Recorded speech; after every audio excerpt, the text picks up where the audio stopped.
wabarakatuh. Kembali lagi kawan di Legenda Catur Dunia. Masih dari turnamen Over the Board Tata Steel Chess India Rapid dan Blitz 2024 hari ketiga.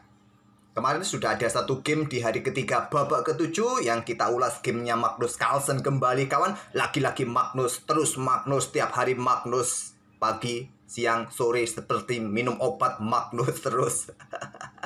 Seperti vitamin buat kalian kawan permainan Magnus ini. Baik menang ataupun kalah memang cukup menarik.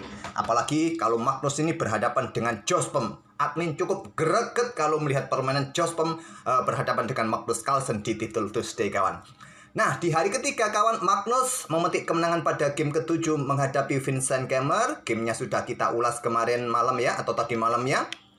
Itu merupakan kemenangan kelima Magnus Carlsen. Kemudian di game ke-8-nya Magnus kembali memetik kemenangan berhadapan dengan Daniil Dubov kawan, kompatriotnya. Nah, dengan kemenangan saat melawan Daniil Dubov ini, Magnus mengunci juara atau menang di sesi rapid kawan, walaupun tersisa satu babak lagi. Nah, di game terakhirnya Magnus bermain remis melawan Nordibek Abdussatrov. Di akhir sesi rapid kawan, Magnus mendapatkan 7,5 poin. Selisih 2 poin penuh kawan atas pesaing-pesaing terdekatnya Praggnanandhaa ataupun Wesley So. Masih ada 2 hari ini untuk sesi Blitz-nya kawan. Apakah Magnus masih tetap menggila di sesi Blitz kawan? Sedangkan jagoan kalian lainnya, Daniil Dubov kawan, di 2 game terakhirnya mengalami kekalahan. Setelah bermain remis selama 7 babak, kalah oleh Magnus pada game ke-8 dan game ke-9-nya kalah oleh Vincent Kemmer kawan. Terlebih dahulu kita ulas permainan Magnus Carlsen versus Daniil Dubov pada game ke-8. Rekor pertemuan keduanya ini di permainan klasik tidak banyak kawan. Dalam catatan chessgame.com hanya pernah 1 kali berhadapan di Tata Steel tahun 2020. Mereka bermain remis. Sedangkan Magnus Carlsen ini unggul dalam permainan cepat, rapid ataupun blitz kawan, dengan 14 kali menang, 9 kali kalah, dan 13 kali draw menghadapi Daniil Dubov. Tidak banyak dalam permainan klasik ya, cuma 1 kali itu pun remis kawan. Itulah rekor pertemuan kedua pemain kawan. Nah, sekarang kita akan otak-atik permainan mereka berdua di babak ke-8 sesi rapid kawan Tata Steel India 2024. Oke, Magnus putih mengawali dengan pion E4, Dubov hitam bermain dengan sisilah defense pion C5, kuda F3, pion D6, gajah B5 skak. Seperti yang saya bilang kemarin, kalau Magnus pegang putih menghadapi Sisilia, jarang sekali dia bermain langsung terbuka dengan pion D4. Jarang sekali kawan. Hitam bermain dengan pion D6, kanal attack gajah B5, hitam bermain dengan kuda C6, Rosso Limonets Medinov attack, mungkin akan dipilih oleh Magnus atau bermain dengan varian tertutup lainnya, Alapin ambil contoh. Jarang sekali kawan terbuka. Blokade dengan gajah D7. Jalur utama dipilih Magnus, pertukaran gajah terang ambil balik oleh menteri. Kuda tetap opsi pengembangannya ke petak C6 untuk mendapatkan kontrol di pusat kawan. Jadi ambil balik langsung dengan menteri. Ada juga loh kawan, di posisi ini ada gajah B5 kanal attack. Beberapa game, tidak banyak, game resmi di turnamen blokade dengan menteri. Ada loh di database-nya. Ada yang langsung sikat, ada yang tidak langsung sikat kawan. Oke, menteri ambil balik. Nah, pion C4 dipilih oleh Magnus Carlsen. Varian nomor 2, varian Sokolski. Main line dari kanal attack adalah putih rokade, hitam kuda C6, pion C3, kemudian ada kuda F6 kawan, pion D4, kuda ambil pion E4, pion D5, kuda E5. Nah, ada benteng E1, kuda caplok kuda F3 ambil balik, kuda kembali ke F6, pion C4, perkuat rantai pion untuk kosongkan ruang bagi kuda C3-nya nanti. Nah, mungkin hitam mendahulukan langkah berikutnya dengan pion E5, pion E6, benteng mungkin digeser juga, atau via Gento, mungkin. Oke, kembali lagi ke permainan aslinya. Jadi, opsi kedua, varian Sokolski dipilih oleh Magnus, pion C4, ada kuda C6.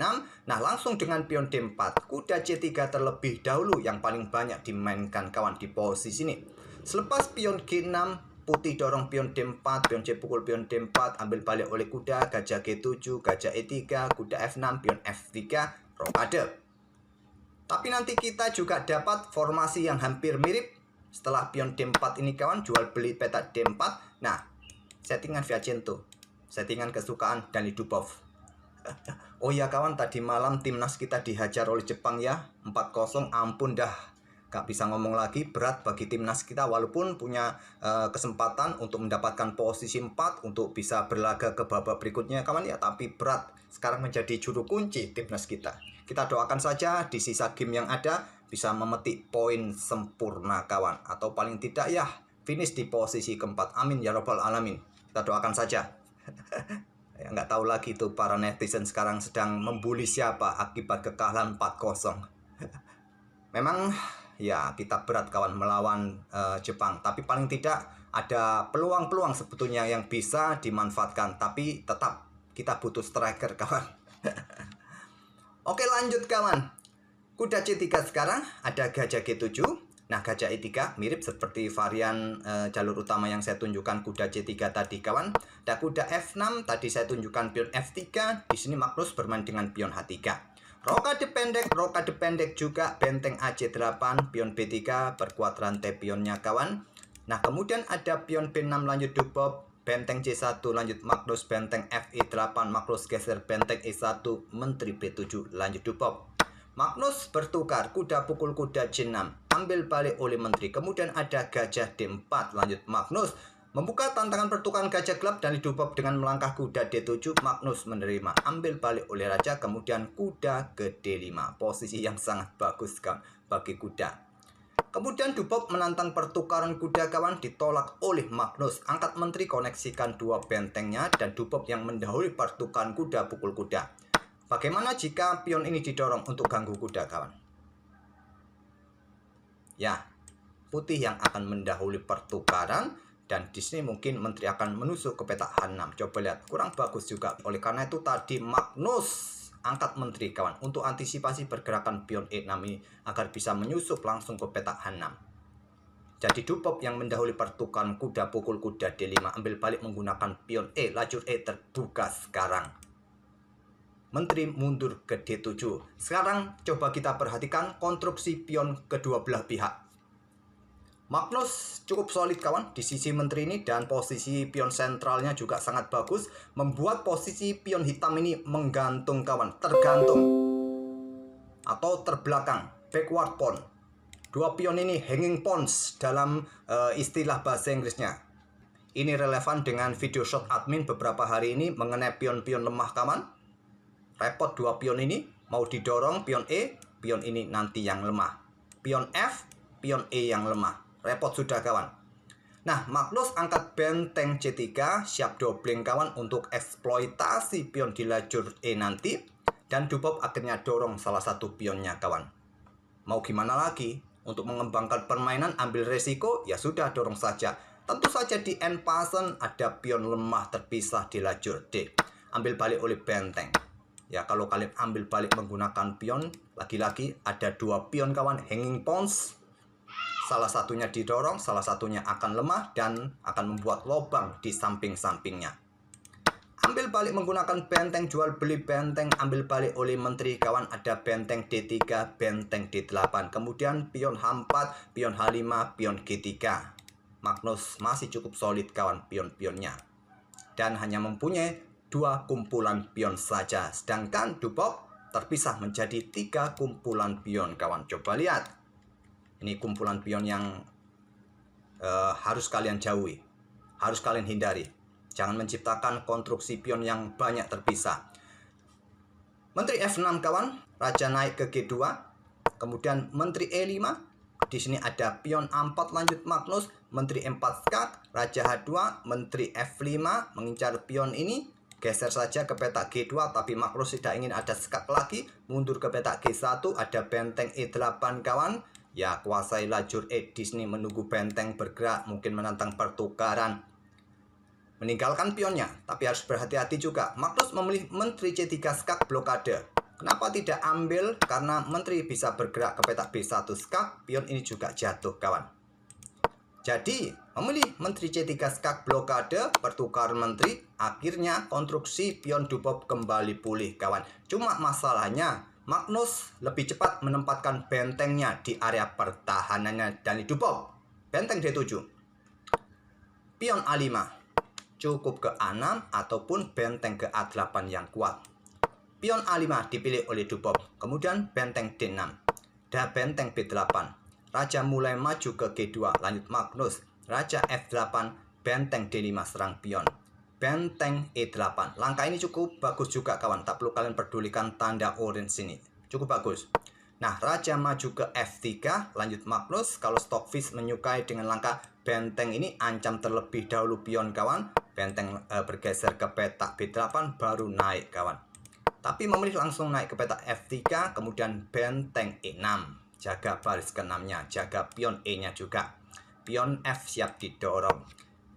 Benteng B5, dorong maju langsung ke F5, cukup ke F6 menurut engine kawan, tapi langsung ke petak F5 tentu untuk kontrol agar raja ini tidak naik ke baris keempat. Diadu Magnus dengan pion C5, diterima. Benteng ambil pion A5 terlebih dahulu, kemudian ada benteng C6, pertahankan pion C-nya. Raja E3 lanjut Magnus, turun ke E2 yang kuat, tapi ke petak E3 saja. Nah, raja F7 lanjut dupop, benteng B5, raja ke E6. Di sini kawan, engine menyarankan bagi hitam bisa bermain dengan pion G5 atau pion E4. Tapi kalau pion E4 memberikan lubang ya bagi pergerakan raja. Oke, raja ke E6 lanjut dan dupop, tidak ingin memberikan kesempatan bagi raja putih untuk naik ke baris keempat. Pion A5 mulai dorong, ada raja D6 di sini, raja D3 lanjut Magnus, ingin ke petak C4 jelas kawan. Kemudian di sini pion F4. Bagaimana jika dihadang saja pergerakan raja ini supaya tidak naik? Pion B4 kawan. Mungkin ada pion E4 kah? Raja bergerak ke petak E3 kah di sini, disusul dengan pion G5. Inilah yang tidak disukai oleh dupop. Kalau maju ya jelas ada pion B4. Jadi dia menawarkan pertukaran dengan pion F4, diterima Magnus, ambil balik, kemudian raja ke C4, pion G5 untuk meloloskan pion H-nya kawan, pion H4 lanjut dupop, kemudian ada benteng B8 ingin mengejar pion di lajur H. Raja E5 lanjut dupop, benteng H8, raja F5, benteng ambil pion H4, raja ambil pion G5, benteng H3 lanjut Magnus, di sini raja G4 dan benteng C3. Kemudian pion F3 lanjut dupop, sudah dupop dalam posisi yang sulit ya. Kemudian raja B5 serang benteng, benteng geser dan dorong pion A6, dupop menyerah. Menyerah di langkah ke-54. Sudah tak perlu kita otak-atik lagi kawan. Memang masih cukup jauh, sudah jelas raja ini lebih dekat untuk bisa mengawal pionnya. Untuk mengawal pionnya bisa sampai promosi kawan. Pion kalian dalam posisi terancam, pion ini juga dalam posisi terancam kawan. Anggap contoh kalian ingin mempreteli pion ini kawan supaya bisa mempromosikan pion kalian sendiri. Maka pion A7 benteng bergerak kawan. Benteng ini dikorbankan, temponya skak. Nah, mau tidak mau kawan, pion bisa promosi dan seterusnya. Untuk opsi yang lain bisa kalian otak-atik sendiri ya. Ya jelas pokoknya raja ini sudah bisa mengawal pionnya. Pion hitam dalam posisi tertawan. Nah, tertawan juga di lajur F kawan. Oke, itulah kawan permainan Magnus Carlsen versus Daniel Dupop di game ke-8-nya di sesi Rapid Tata Steel Chess India 2024. Keakuratan Magnus Carlsen di game ini sebesar 92,8%, sedangkan Daniel Dupop 86,7%. Dengan kemenangan ini atas Daniel Dupop kawan, Magnus sudah mengunci juara sesi Rapid walaupun tersisa satu babak. Di kategori womennya ada Goria Kina kawan yang memenangkan sesi Rapid. Jadi selamat bagi keduanya yang memenangkan sesi Rapid. Masih ada sesi Blitz kawan 2 hari ini, kita tunggu saja. Ya, Blitz banyak game kawan, mungkin kita akan upload banyak game juga. Admin akhir-akhir ini sibuk, terlalu semangat juga bikin video short, baik di catur mini ataupun di legenda catur dunia. Oke, kejar setoran kawan. Terima kasih sudah mendukung admin selama ini. Oke, kita akan bertemu di video-video berikutnya kawan. Next video Daniel Dupop lagi kawan, game terakhirnya. Oke, terima kasih sudah mampir tiap hari. Wassalamualaikum warahmatullahi wabarakatuh.